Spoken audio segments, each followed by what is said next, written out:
मेरे एक वकील दोस्त हैं, सुप्रीम कोर्ट में प्रैक्टिस करते हैं।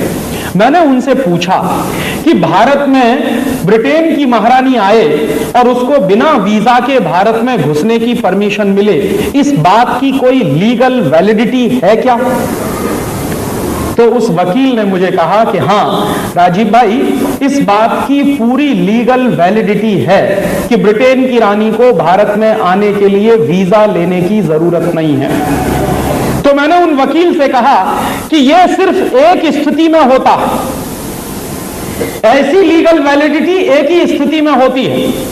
और वो स्थिति क्या होती है कि मान लीजिए आप जब हिंदुस्तान से अमेरिका जाएं या इंग्लैंड जाएं या फ्रांस जाएं या किसी भी देश में जाएं और वापस अपने देश में लौटें, तो आपको वीजा नहीं पूछा जाएगा, आपका पासपोर्ट भी चेक नहीं किया। क्यों?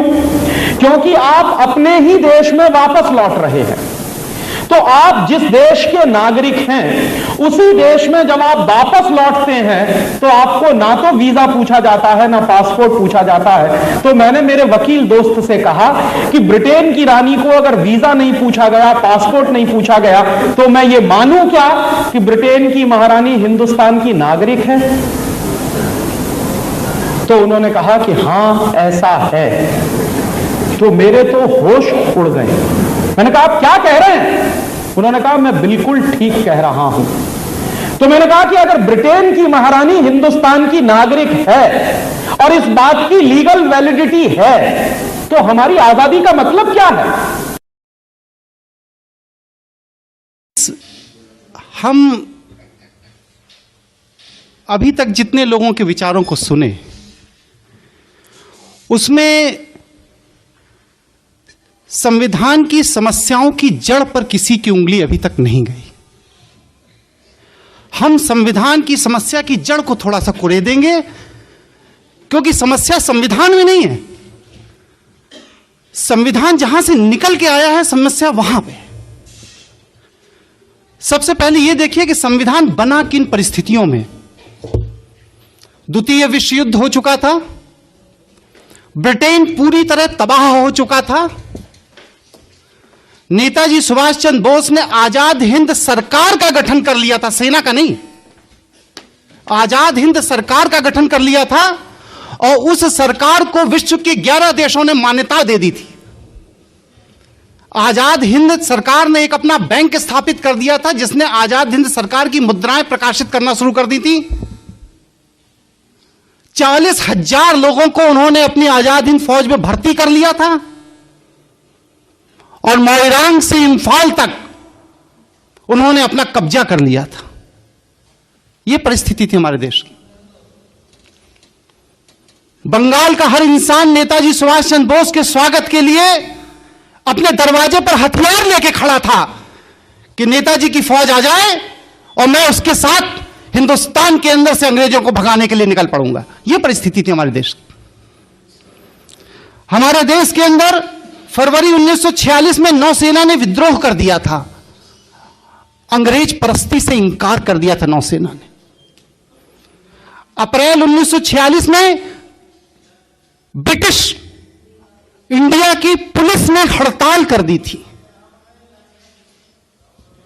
जुलाई में डाक विभाग ने हड़ताल कर दी। जिस डाक विभाग के बड़े बड़े चर्चा अभी करके गए हैं, उस डाक विभाग ने अंग्रेजी की दासिता से इंकार कर दिया था। उसने कहा था मैं नहीं मारता ब्रिटिश गवर्नमेंट की सरकार को। रेल ने अगस्त 1946 में हड़ताल का नोटिस दे दिया था ब्रिटिश गवर्नमेंट को। 1964 में जब एटली, जो उस समय ब्रिटेन के प्रधानमंत्री थे, वो जब भारत आए और बंगाल के गवर्नर के राज्यपाल भवन में रुके, तो उन्होंने कहा कि हिंदुस्तान को आजाद करना हमारी मजबूरी थी। इसके साथ बहुत लोग मेरे इस विचार से असहमत होंगे, लेकिन मैं फिर भी इस बात को कहता हूं कि भारत की आजादी का श्रेय किसी भी भारतीय नेता को नहीं जाता। भारत की आजादी का श्रेय एडोल्फ हिटलर को जाता है। अगर एडोल्फ हिटलर ने द्वितीय विश्व युद्ध में ब्रिटेन की अर्थव्यवस्था को ध्वस्त न कर दिया होता तो आज भी ब्रिटेन की सरकार हमारे ऊपर शासन कर रही होती। एडोल्फ हिटलर ने अगर जापान को निर्देशित करके नेताजी सुभाष चंद्र बोस को आजाद हिंद सरकार बनाने के लिए बाध्य न कर दिया होता तो आज भी भारत के ऊपर ब्रिटिश का शासन होता। ये विश्व स्तरीय परिस्थितियां थीं जिन परिस्थितियों में हमारा संविधान निकल के आया। कैबिनेट मिशन भेजा गया, उसने यहां पर आकर विभिन्न नेताओं से चर्चा की, बातचीत की और जाकर रिपोर्ट सबमिट की उसने बाकायदे कि भारत के अंदर एक नेहरू ही एक ऐसा नेता है जो कमजोर व्यक्तित्व का है और उसको किसी भी महिला के माध्यम से पटाया जा सकता है। रिपोर्ट सबमिट की, ब्लैक एंड व्हाइट में, वहां के पार्लियामेंट्री डिबेट में। और बस इन नेहरू को पटाने के लिए माउंटबेटन को इस्तेमाल किया गया। उस समय वो वर्मा ने लड़ाई कर रहे थे, उसकी अध्यक्षता कर रहे थे, उनको वहां से विड्रॉ किया गया और बेबिल को यहां पर, जो कि इस समय यहां का वाइसराय था, उसको विड्रॉ करके माउंटबेटन को, एडवीना और उनकी बेटी पामिला, इन तीनों को भारत में तैनात किया गया और एडवीना को प्रोजेक्ट दिया गया कि 2 साल के अंदर बस हिंदुस्तान की तबाही का 2 साल के लिए तुम्हें मौका दिया जाता है। हम लोग बड़े गर्व से कहते हैं कि भारत का संविधान अंबेडकर जी ने बनाया। गलत है सूचना। भारत के संविधान निर्माण के लिए 6 कमेटियों का गठन किया गया था और भारत का संविधान जो निर्मित होकर के आया, जो बाहर निकल के आया, वो भीमराव अंबेडकर की देन नहीं थी, जवाहरलाल नेहरू की देन थी। जवाहरलाल नेहरू ने जो कार्यकारिणी समिति का गठन किया, उस कार्यकारिणी समिति में उनके साथ में कौन कौन था?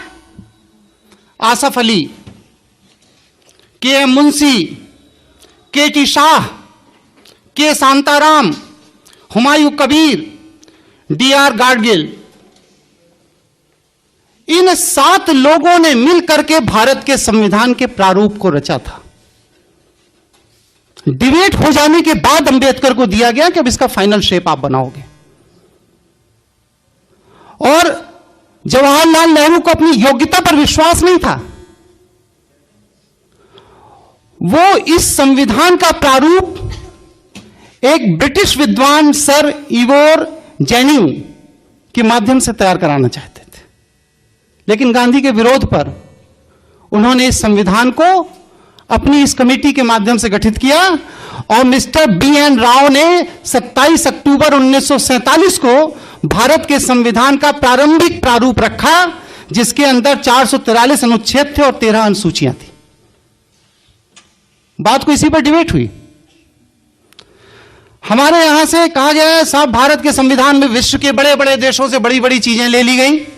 हमने सूचीबद्ध किया। संवैधानिक आपका पार्लियामेंट्री सिस्टम जो है वो ब्रिटेन से लिया गया, जिसके हम गुलाम थे।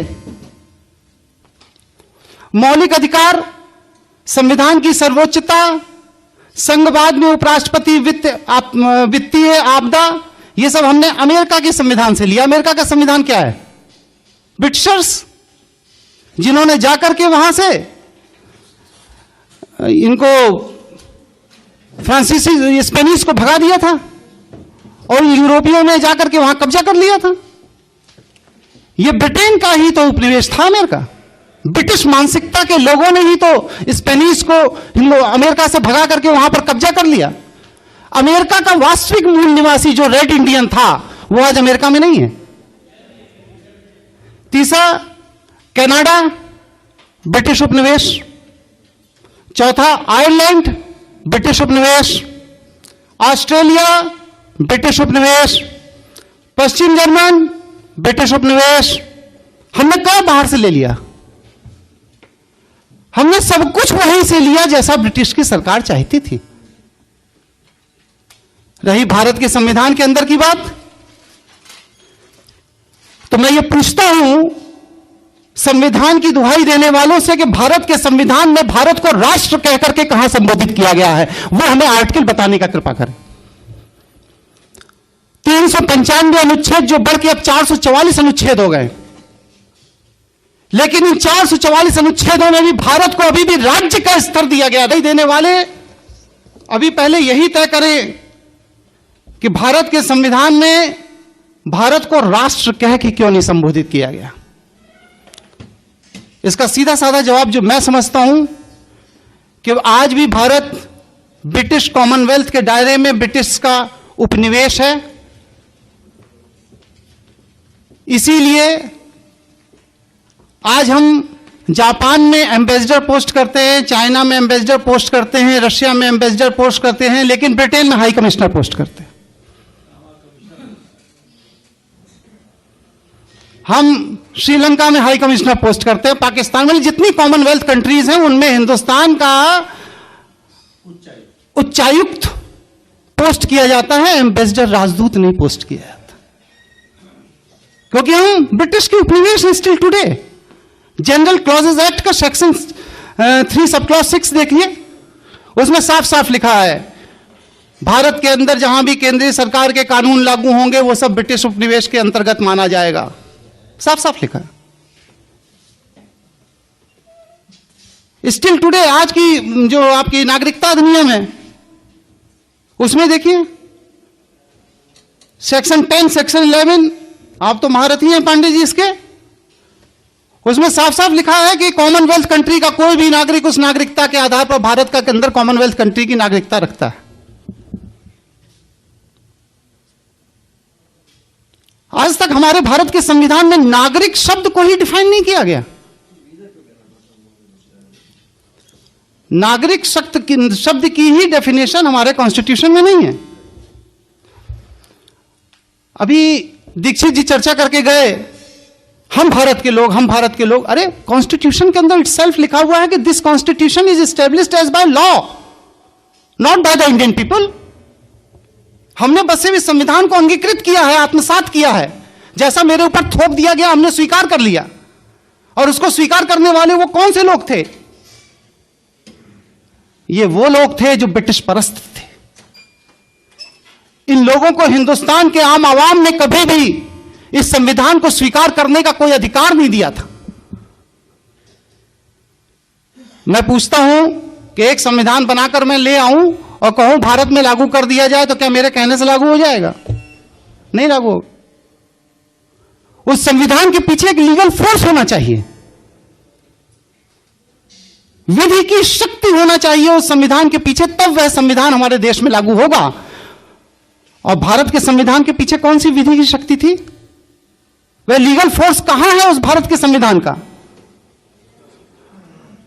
वह लीगल फोर्स है government of India act 1935, Indian independence act 1947 में। ये दोनों ही ब्रिटिश पार्लियामेंट में पास किए गए थे। भारत के संविधान के पास जो आज विधिक शक्ति है, वो विधिक शक्ति भारत के संविधान की देन नहीं है, भारत के लोगों की देन नहीं है, भारत की जनता की देन नहीं है, बल्कि इंडियन इंडिपेंडेंस एक्ट 1947, भारतीय स्वतंत्रता अधिनियम 1947 के तहत ब्रिटिश पार्लियामेंट द्वारा दी गई विधिक शक्ति है, जिस विधिक शक्ति के तहत आज ये सत्ता में बैठे हुए लोग हमारे ऊपर शासन करते हैं। हमारे यहां मंत्रियों का कोई क्वालिफिकेशन नहीं है। संसद के सदस्य होने की फिर भी है कि भारत का नागरिक होना चाहिए, दिवालिया नहीं होना चाहिए, पागल नहीं होना चाहिए, उसके अंदर एक योग्यता होनी चाहिए। कुछ तो है, लेकिन मंत्री होने की कोई योग्यता हमारे संविधान के अंदर नहीं है। हम बहुत बेसिक प्रश्न एक खड़ा करते हैं, अगर हम इंडिपेंडेंट हैं, स्वतंत्र हैं, तो भारतीय संविधान के अनुच्छेद 333 के तहत आज भी हमारे लोकसभा के अंदर 2 अंग्रेजों को रखने की बाध्यता क्यों है? कॉन्स्टिट्यूशनल प्रोविजन है। 2 अंग्रेज सांसद राष्ट्रपति नामित करेगा, रखेगा, उसके बिना पार्लियामेंट नहीं चलेगी। आज भी भारतीय संविधान के अनुसूची 8 में जो 22 भाषाओं का वर्णन है उसमें अंग्रेजी कहीं नहीं है, उसमें अंग्रेजी कहीं नहीं है। भारतीय संविधान की अनुसूची 8 में जो 22 भाषाएं दी गई हैं, भारतीय भाषाएं, उनमें अंग्रेजी कहीं नहीं है। लेकिन फिर भी हमारे पार्लियामेंट, हमारी विधानसभाएं और हमारी हाई कोर्ट और सुप्रीम कोर्ट अपनी सारी प्रोसीडिंग का रिकॉर्ड इंग्लिश भाषा में रखने के लिए बाध्य, उसकी मजबूरी है, क्योंकि वह ब्रिटेन की राष्ट्रीय भाषा है। आप उसके उपनिवेश हो, आपको रखना पड़ेगा। बहुत सी ऐसी चीजें हैं, करीब 160 क्वेश्चंस हैं मेरे इस संविधान को लेकर के। अब समय का अभाव है। वत्स जी की मुस्कुराहट, हाँ, वत्स जी की मुस्कुराहट देख के लग रहा है, हाँ, ये मैं सर्कुलेट कर दूंगा, लेकिन बस 1-2-3 पॉइंट या अपनी बात कह करके मैं मामले को खत्म करता हूं।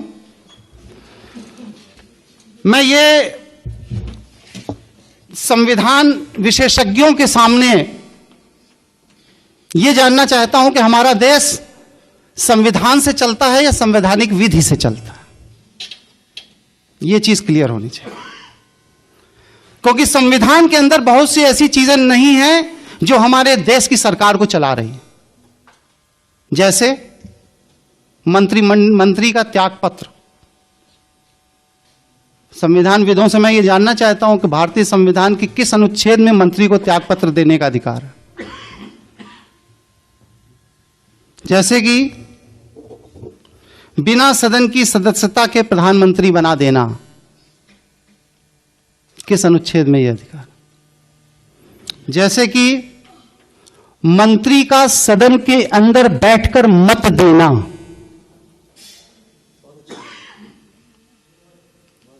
लेजिस्लेचर अलग है, एग्जीक्यूटिव अलग है।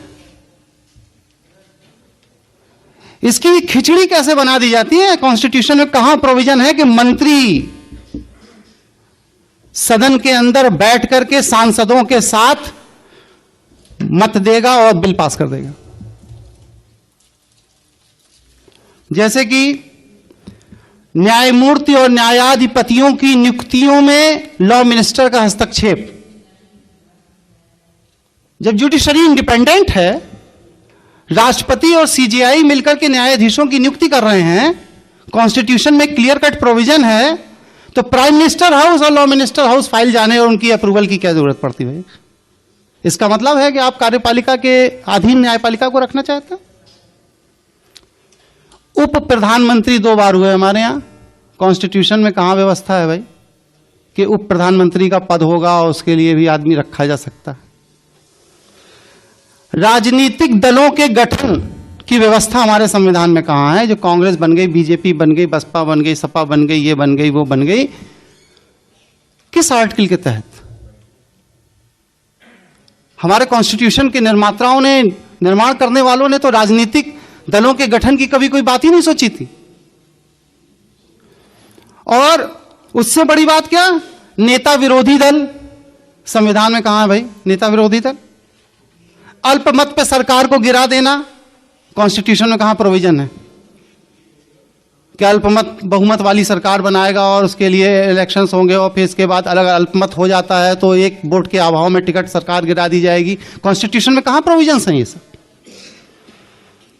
जैसे कि शून्यकालीन सत्र को चलाना, शून्यकालीन सत्र का प्रोविजन हमारे कॉन्स्टिट्यूशन में कहां, मुझे तो नहीं मिला। जैसे कि संसदों के वेतन और भत्ते का निर्धारण स्वयं सांसद करेंगे, ये कहां है हमारे कॉन्स्टिट्यूशन। बहुत सी चीजें हैं। बहरहाल समय का अभाव है, संक्षेप में अपनी बात कहता हूं और इसके बाद 2 मिनट के अंदर अपनी बात खत्म करता हूं।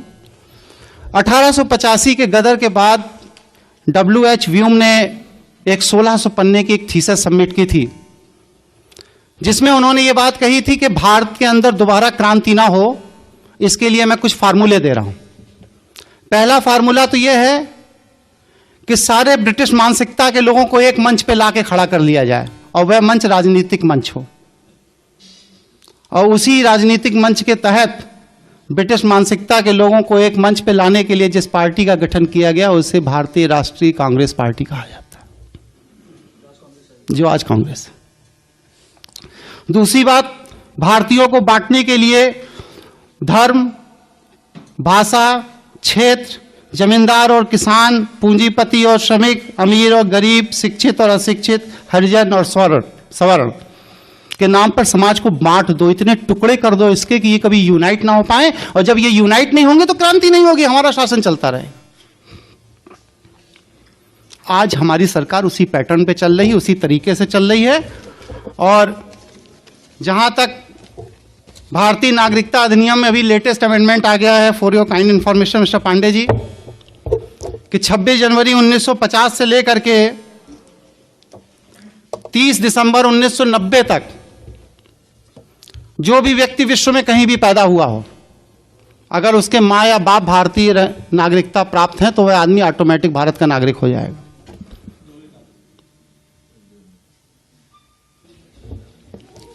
तो ये जो सुनियोजित षड्यंत्र जो हमारे देश को दोबारा कब्जा करने का हो रहा है, इसके लिए हम बुद्धिजीवियों की आपस में चर्चा की जरूरत है। समय का अभाव है, लेकिन मैं एक अनुरोध करूंगा और इसके बाद अपनी बात खत्म करूंगा कि अगली बार 2 दिन का आप सत्र चलाइए और हर व्यक्ति को पूरी बात कहने का मौका दिया जाए। इसके बाद बात समाप्त करता हूं। धन्यवाद।